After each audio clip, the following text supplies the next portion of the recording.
it is fascinating sometimes to see the pittance for which somebody will sell their souls. You go back to the Old Testament and you see how Esau sold his entire birthright for a bowl of soup. You see sometimes political leadership, when you find out that they are trapped, you say, what? For this? So I ask myself, is it true that every human being has a price? And I've concluded the answer is no. It doesn't. Every human being doesn't have a price. 9 times out of 10, it has to do with the affections of your heart. For example, I don't think any decent human being, no matter what his religious background, any self-respecting human being would sell his children if the price is right. Maybe in some places they will, where no ethics pertains or no convictions attend. But for the most part, if I were to look across this audience, you would be thoroughly offended if anybody assumed that your children were for sale.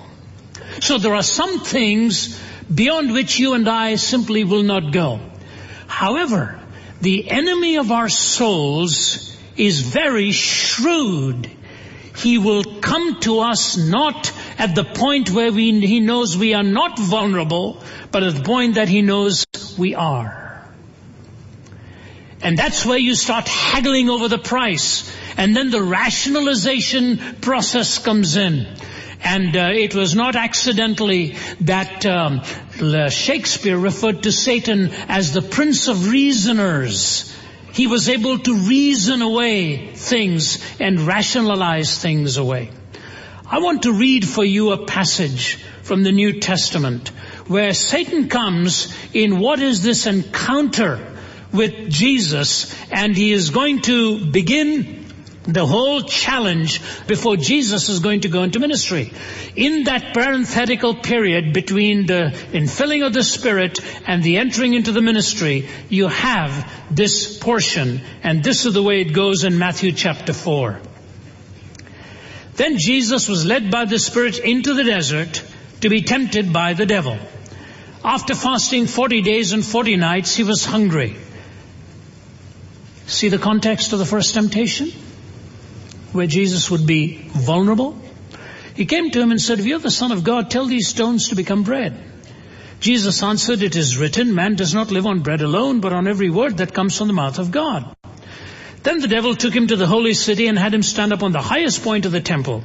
If you're the Son of God, he said, throw yourself down, for it is written, he will command his angels concerning you, and they will lift you up in their hands, so that you will not strike your foot against a stone. Jesus answered him, it is also written, do not put the Lord your God to the test. Again the devil took him to a very high mountain and showed him all the kingdoms of the world and their splendor. All this I will give you, he said, if you will bow down and worship me. Jesus said to him, away from me, Satan, for it is written, worship the Lord your God and serve him only. Then the devil left him and angels came and attended him. There's a very important statement that Matthew doesn't include, but Luke does. Satan decided to wait for an opportune moment to come back and continue this. Now, all of these temptations are not implicit temptations, because it is not possible for God to sin. But they are temptations in a perversion of that which God could always legitimately do. T.S. Eliot said, this is the greatest treason, to do the right thing for the wrong reason. Jesus could turn stones into bread. Jesus knew his Father would protect him at the moments that he was needing that protection. Jesus knew all the kingdoms of this world would one day come under his feet anyway. So what is actually going on here? I think it is a blueprint to demonstrate to you and me how it is that Satan actually approaches us in its most cosmetic form and seduces us to violate something at the core of your calling and mine. So the first temptation is this. It comes to the intellect. Satan makes a false assumption here, so he comes to a false conclusion. What is the false assumption? The false assumption is plainly this, that if you were prosperous and you were blessed and you had all that you needed materially, you will follow God. It's a false assumption. It's a false conclusion. India, for many, many decades, has hardly been the wealthiest country in the world. America, for many, many decades, has been the wealthiest country in the world. And yet it is more possible for you to find the fear of God or a pursuit of God in a land like India than you will now find it here, where secularism with a big S has sort of taken over and reigned in the minds of people. Wealth, prosperity does not guarantee a devotional heart and a spiritual commitment. And so, he assumes subtly that Jesus, look, the problem with this world is that people are hungry. If you were to perform the miracle, they'll follow you. Just give them bread. Turn these stones into bread. You see it again and again in the academic arena. You see people saying to you they somehow cannot cohesively believe in a universe like this as being fashioned by an all-knowing God. You hear the problem of evil, the problem of pain, all of this surfaces in the university setting. When I was speaking at the military base a couple of days ago, I raised this question to them. If in this finite context of ours, in this physical body, if pain serves a purpose to keep you from further destruction, is it impossible for an infinite God to create a universe in which pain serves a very legitimate purpose to guard us from destruction of the soul? But we think our problem is intellectual. Do you realize how complex this universe is? How intricate it is? When you look at the fact that every human strand of DNA has about 3.1 billion bits of information. If I told you that a dictionary developed because of an explosion in a printing press, you would want my head examined.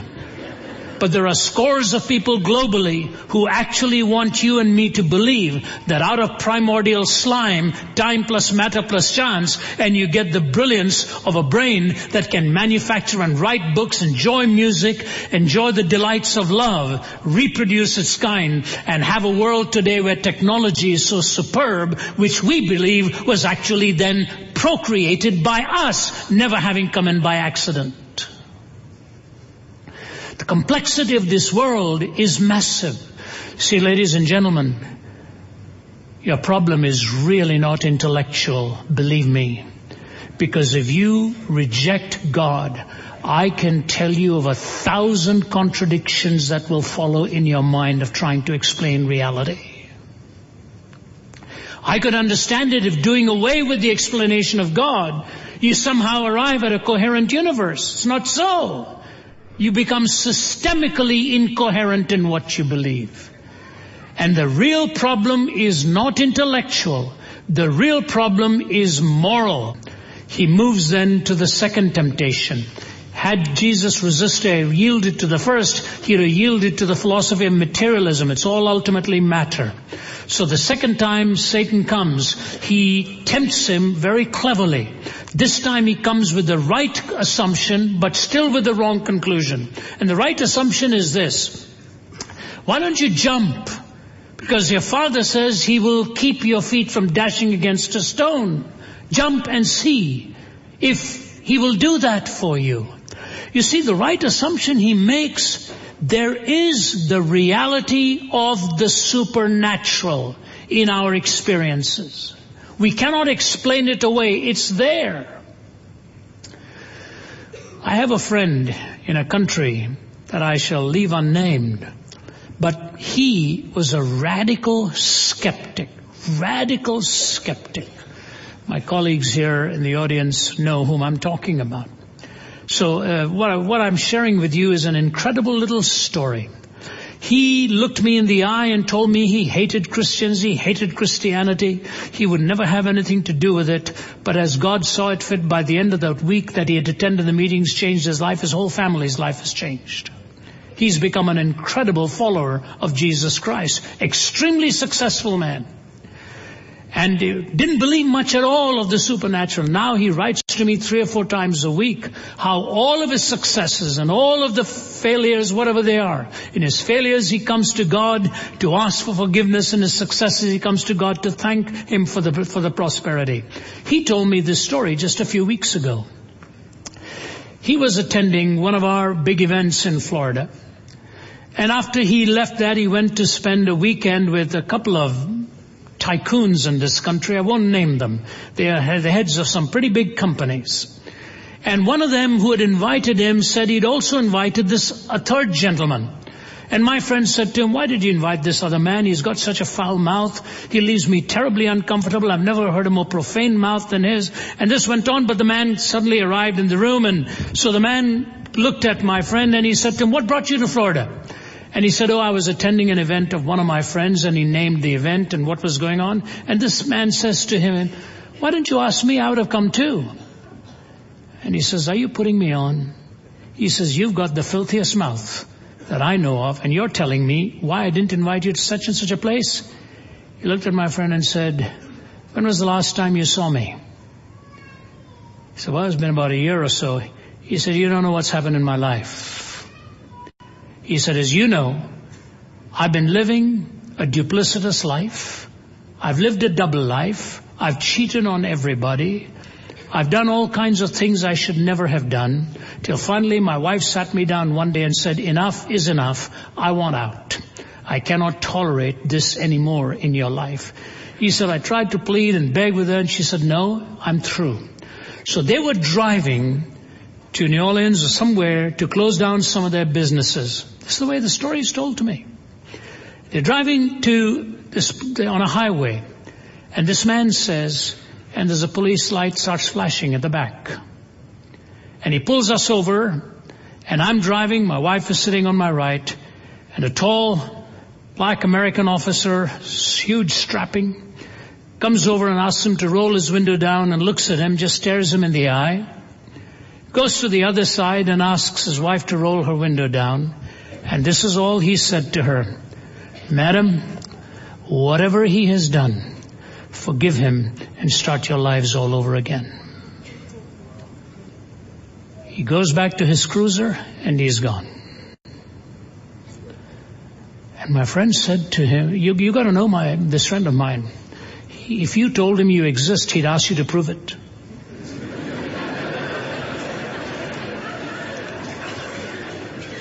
And he looks at this man and he says, are you pulling my leg?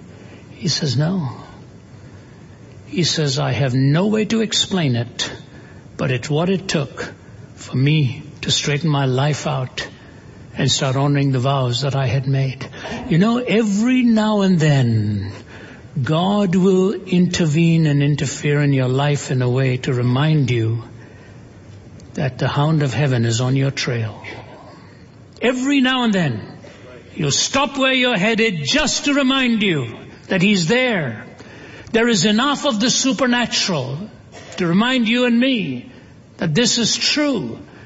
I had never thought of opening my Bible through 17 years of my life. I didn't even have one. There was one in the home until I was on a hospital bed at the age of 17 and having attempted to take my own life. And a man walks into my hospital room and gives me a little red New Testament. Through the reading of the scripture, as I found Christ as a teenager and never looked back. You see, the temptation here is very subtle. It is this.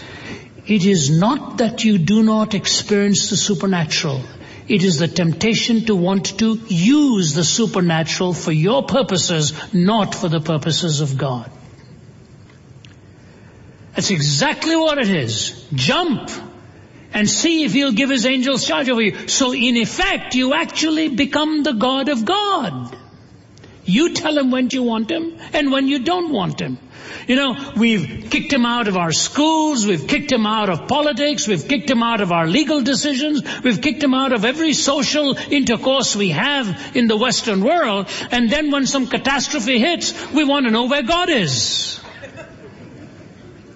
He's exactly where we left him. Think about this clearly. The philosophy of utilitarianism here, with a little twist from its historical way of interpretation. Utilitarianism classically is the greatest good for the greatest number of people. But I'm talking about a different slant to utilitarianism, using God in the way that you want to prescribe and you want to describe. If you yield to that, you move from materialism to utilitarianism, and then you move to the third one, which is the temptation, ultimately, to own the kingdoms of this world. But I want to pause now to move to a bridge between the second temptation and the third. Very important. This is the heart of my message for you. What would have happened if Jesus had yielded to these testings? He said, I'll jump and I'll prove to you my Father really will protect me. Why is it Satan waited for an opportune moment? He waited for the opportune moment when Jesus was going to be subject to the greatest testing ever. Do you know what that testing was? When he was on the cross and he said, my God, why have you forsaken me? You see, what was being done at the cross was the ultimate attack upon the Trinity, where God himself was going to be tempted to separate himself emotionally from what was actually happening actually. Where Satan is testing Jesus, and Jesus, says, my God, why have you forsaken me in that? But what actually happened at that event was the struggle that became before, which gives you the answer to this moment. When he said, is there any other way for you to do this? If not, let not my will, but yours be done. What actually happened on the cross was just when Jesus cried out, my God, why have you abandoned me? He was in the center of his Father's will for you and for me. That momentary abandonment by the Father of the Son on the cross was to demonstrate to you and me that in the human form that Christ took for you and me, that loneliest moment was to display what sin actually does to you and me. It ultimately separates us from God, but Jesus conquered not in spite of evil there. He conquered through it and gave you and me the possibility to come close to the Heavenly Father, as because of the sacrifice of the Son, He is able to bring you and me into communion with God Himself. And so we come to the third, pleasure. Jump and I will give you, if I give you all these kingdoms of the world, if you will bow down and worship me. I just want to ask you this. Do you know anybody who has lived totally for pleasure and said to you, it's all been worth it? Why does the world's greatest golfer go looking for happiness in stolen waters? He said, because I lied to myself. And if they'd asked him, what did you lie to yourself? I'd have been fascinated to hear his answer. I suspect one of the answers may have been, I thought I could get away with it and would never get caught. I'm too big for this. I was proud. I was foolish. I had the money and all of that. I wonder if he would have ever answered it this way, saying, I thought that's where my happiness lay. No, it's not where your happiness lies.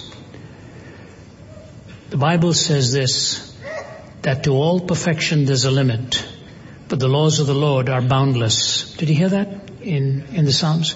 To all perfection there's a limit, but the laws of the Lord are boundless. The first time I read it, I thought I'd read it wrongly. I thought it should say, to perfection there's a boundlessness. You never really get there. And the laws have a limitation. But no, to all perfection there's a limit, but the laws of the Lord are boundless. I think what he's really saying is, if you do things God's way with God's boundaries, there's a perpetual novelty to it. There's a perpetual fulfillment factor. And he says, in reply, Jesus says, you shall worship the Lord your God, and him only shall you serve. Worship is the only experience in spirit and in truth that God is looking for in your life. The Father seeketh such to worship him, they that worship him in spirit and in truth, which means worship has at least two boundaries, the felt factor and the objective factor. You can't worship him any way you please. There are boundaries of truth. But when you worship him within the boundaries of truth, he will give you the delights of your heart and lift you to experiences that you'd not thought of before. And so I close with this question and this answer. The greatest question the Greek philosophers ever asked was the question, how do you find unity in diversity? Do you know that that's why we made universities? To find unity in diversity? That's why we write it on our coins, e pluribus unum, out of diversity, unity, out of the plurality, unity, one. We look for unity in diversity outside and inside. You'll never find it until you learn to worship him in spirit and in truth. Because only in worship do you find true unity in diversity. Archbishop William Temple defined it this way. Worship is the submission of all of our nature to God. It's the quickening of conscience by his holiness, nourishment of mind by his truth, purifying of imagination by his beauty, opening of the heart to his love, and submission of will to his purpose. All this gathered up in adoration is the greatest expression of which we are capable. Conscience by his holiness, and a mind by his truth, and you go right down the line, imagination by his beauty, heart by his love, and will to his purpose. That brings a cohesion on the inside and an expression on the outside. That is the ultimate pleasure. And that's why we are told, at his right hand are pleasures forevermore. If you're looking for pure pleasure, you will never find it until you find it first in worship, which then gives you the imperative of the sacred in all of your other experiences. If you give in to the first temptation, you yield to materialism. You yield to the second temptation, you yield to utilitarianism. You yield to the third temptation, you yield to hedonism, pleasure. Jesus said, "Be gone. It is written." I'm going to invite you today to take him at his word.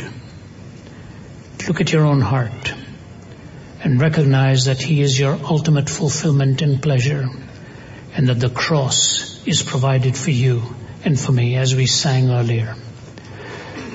It's a glorious day when you can see the cross for what it really is. There is no other religion in which you have a cross. Because Christianity is not merely a religion. It is the truth about God's self-disclosure. It's the centerpiece of the gospel. You find forgiveness, and you find replenishment, and you find hope.